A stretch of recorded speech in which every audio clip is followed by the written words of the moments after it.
যারা এই রেসিপিটা ট্রাই করনি আজকে এই সন্ধ্যায় বানিয়ে ফেলো দেখি।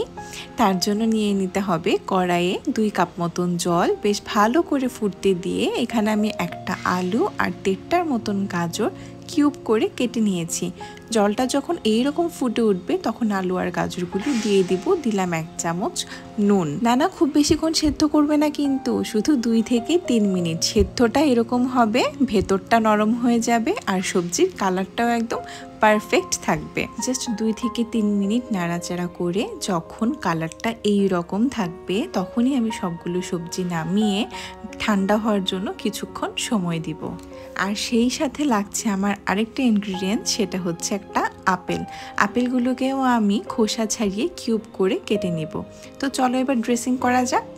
একটা বোলে 2 চা চামচ মেয়োনিজ, আমি এখানে ভেজ মেয়োনিজ নিয়েছি, সেটা তোমাদের ইচ্ছা। আর নিয়ে নিচ্ছি 1 চা চামচ ক্রিম। দুটোকে বেশ ভালো করে মিক্স করে এতে অ্যাড করছি 1/2 চা চামচ কালো গোলমরিচের গুঁড়ো, স্বাদ মতন নুন আর স্বাদ মতন লবণ, সেটা তোমাদের টেস্ট ওয়াইজ তোমরা চেক করে নিতে পারো।